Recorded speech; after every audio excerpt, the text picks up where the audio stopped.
नमस्कार। मैं हूं मदन राज और आप देख रहे हैं राज तक न्यूज। हमारे साथ जुड़ चुके हैं इंद्रेश प्रजापति, जो बता दें कि राष्ट्रीय एनजीओ के संघ के यानी कहा जाए तो अध्यक्ष हैं। तो इंद्रेश जी, राज तक न्यूज चैनल में आपका स्वागत है। सबसे पहले आपका बहुत बहुत धन्यवाद कि आप अपने चैनल पे मुझे बोलने का आप जो मौका दिए इसके लिए बहुत बहुत धन्यवाद आपको। तो इंद्रेश जी, हमारा सवाल है कि आपका एनजीओ का उद्देश्य क्या है? देखिए, राष्ट्रीय एनजीओ संघ जो है विगत एक वर्ष से काम कर रही है और इसका मिशन विजन एक ही है। इस देश में, इस प्रदेश में जितने भी एनजीओ चल रहे हैं, या सोसाइटी हो, या ट्रस्ट हो, या सेक्शन 8 कंपनी हो, सबको एक साथ लेना, एक मंच पे लाना और एक इस देश का, इस प्रदेश का सबसे बड़ा संगठन तैयार करना। तो आपका संगठन क्या गवर्नमेंट से कुछ मांग करेगा? देखिए, विगत एक वर्ष जब से मैं इसका नींव डाला, इसका गवर्नमेंट से एक ही मांग है कि हर जिले में, हर राज्य में इसका एक जो है एनजीओ भवन बनाए। जैसे में जो है सरकारी अगर देखेंगे आप तो हर विभाग का एक भवन है, एक क्लब है। तो उसी तरह जब तक एनजीओ भवन नहीं बनेगा तब तक एनजीओ चलाने वाले साथियों के साथ नान इंसाफी होती रहेगी। तो इंद्रेश जी, हमारा एक सवाल और रहेगा इस पर कि बहुत सारे एनजीओ सिर्फ पैसे कमाने के लिए बनाए जाते हैं, लोगों का मानना है। तो क्या कहेंगे कि आपका भी आरोप लग सकता है आने वाला समय में, जैसे भी हो, तो इस पर कुछ कहेंगे आप? देखिए, इस देश में, इस प्रदेश में तमाम संगठन काम कर रहे हैं, तमाम एनजीओ काम कर रहे हैं। सबका अलग अलग अपना मिशन है, विजन है, काम करने का तरीका है। लेकिन इसी चीज को बंद करने के लिए, इसी चीज को रोकने के लिए राष्ट्रीय एनजीओ संघ का निर्माण किया गया है। आप जानते होंगे या मैं भी जानता हूं, और इस देश में रहने वाले सभी लोग जानते हैं कि एनजीओ के साथ और एनजीओ के चलाने वाले लोगों के साथ कितने जो है धोखाधड़ी और कितना परेशानियां सामना करना पड़ता है। तो इसी चीज को रोकने के लिए इसी चीज राष्ट्रीय एनजीओ संघ का जो है निर्माण किया गया है।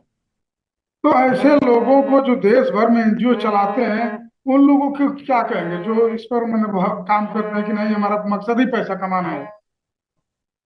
देखिए, पैसा कमाना सबका अलग अलग जो तरीका है, कौन क्या कर रहा है।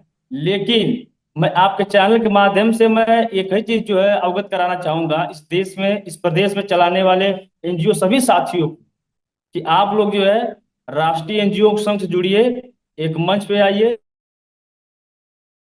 जो आपका कहीं सम्मान नहीं हो रहा है, कहीं आपको जो सही तरीके से गवर्नमेंट की जानकारी नहीं मिल पा रही है ग्रांट की, जो या जो सीएसआर फंडिंग हो, जो भी चीज हो A to Z, राष्ट्रीय एनजीओ संघ आपको एक छत के नीचे आपको सारी सुविधा भी देगा। और फ्रॉड से बचने का भी एक सिस्टम तैयार किया गया है। तो इंद्रेश प्रजापति जी, उत्तर प्रदेश में आपका एनजीओ चल रहा है, तो कहाँ तक विस्तार किया है अब तक? इसका कार्यालय कहाँ कहाँ पर है? देखिए, राष्ट्रीय एनजीओ संघ का विस्तार जो है इस भारत देश में हर राज्य में हो गया है। और साथ ही साथ मेरा जो है उत्तर प्रदेश में, बिहार में, झारखंड में,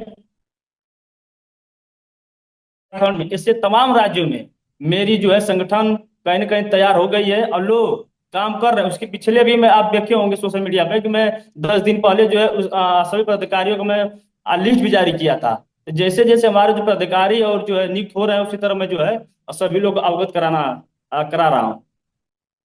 इंद्रेश जी, मान लीजिए कि आप एक सामाजिक कार्यकर्ता भी हैं, और इस समय उत्तर प्रदेश में चुनाव भी था, लेकिन सामने पंचायती चुनाव आ रहा है। लेकिन उत्तर प्रदेश में विपक्ष का कहना है कि क्राइम बढ़ते जा रहा है, यानी समाजवादी पार्टी हो, बहुजन है, चाहे कांग्रेस हो, तमाम लोग करें। तो इस पर आपकी नजरिया क्या है? देखिए, मैं ये सब तो बात नहीं करना चाह रहा था, लेकिन आप इस पॉइंट को छेड़ ही दिए हैं, तो मैं इस पर 2 मिनट चर्चा करूंगा आपसे। इसलिए चर्चा करूंगा कि ऐसा कोई दिन नहीं है कि किसी भी जिले में हत्याएं, बलात्कार या किसी जो है घटना न हो रही है। तो कहीं न कहीं सरकार को इस पे जो ध्यान देना चाहिए कि इन सब चीजों पे जो रोक लगे और बाकी चीजें जल्द उसको सुधार किया जाएगा। तो इंद्रेश जी, आने वाला समय में आपका एनजीओ कहीं पार्टी में तो नहीं ना तब्दील हो जाएगा कि आने वाले में नहीं नहीं, तो एनजीओ हमारी पार्टी बन गई है, आप लोग हमारी पार्टी ज्वाइन करिए और चुनाव लड़िए, ऐसा तो नहीं ना होगा? अभी तो कोई ऐसी प्लानिंग नहीं है। अभी जैसा जो लोगों का जो कोर कमेटी का जैसे भी आगे निर्णय होगा उस पर किया जाएगा, लेकिन अभी कोई ऐसा कोई किसी के दिमाग में वैसी बातें नहीं चल रही हैं।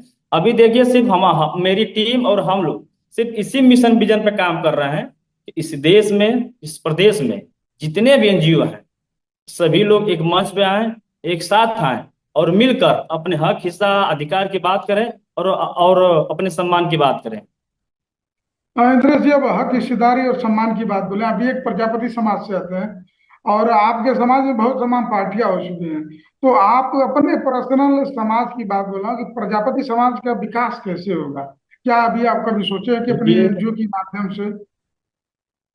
देखिए आप ये पॉइंट उठा दिए हैं तो मैं इस पर चर्चा करूंगा, क्योंकि ये बहुत महत्वपूर्ण चर्चा है मेरे लिए। अभी देखें, इस देश में कम से कम हजारों पार्टी बना के सिर्फ जो लोग जो दलाली दलाली करने का काम कर रहे हैं। और मैं आपसे बता दूं, मैं गारंटी दे रहा हूं, लिखित दे रहा हूं कि किसी जितने भी लोग पार्टी बना के लोग घूम रहे हैं हर जिले में, किसी के पास 10 लोग मौके पे नहीं है। मैं लिख के दे रहा हूं।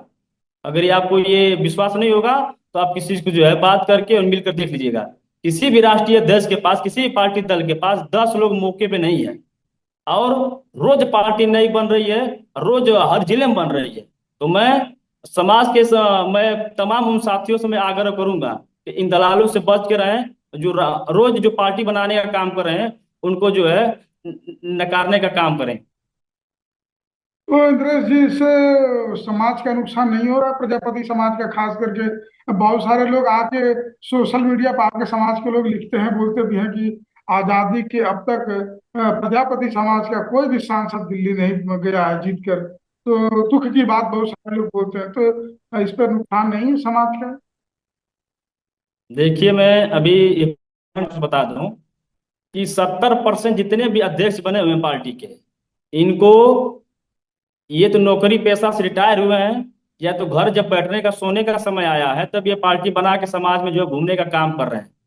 जब चलने का समय था तो अपने काम में लोग अपने कमाने खाने में व्यस्त हैं। अब बैठने का, सोने का समय आ गया है तो जब रिटायर होके तमाम चीजें, अब जब बैठने का समय हो रहा है, तब बाकी पार्टी बना के लोग गांव गांव जो है चंदा काटने का काम कर रहे हैं और घूमने का काम कर रहे हैं। ऐसे तमाम पार्टियां हैं। 70 से 80 वाले वही व्यक्ति हैं जो नौकरी से रिटायर होकर घर आके बैठने का काम किए हैं। तो आखिरी में कुछ कहना चाहेंगे?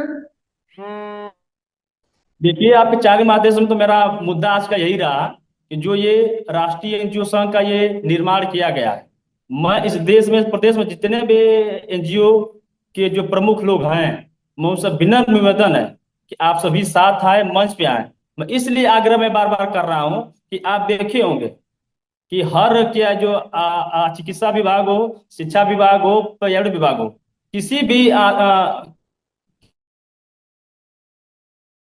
परेशानी है तो लोग रोड पे आते हैं, आपके सम्मान की बात करते हैं। उसी तरह राष्ट्रीय एनजीओ संघ, जब आपके सम्मान की बात और आपके साथ कोई अनहोनी होगी, कोई दिक्कत, समस्या, परेशानी होगी, तो राष्ट्रीय एनजीओ संघ जो है आपके साथ खड़ा होगा और आपको जो है न्याय दिलाने का काम करेगा। चलिए इंद्रेश जी, आप राज तकनीक चैनल को समय दें, इसके लिए बहुत बहुत धन्यवाद। बहुत बहुत धन्यवाद आपको भी।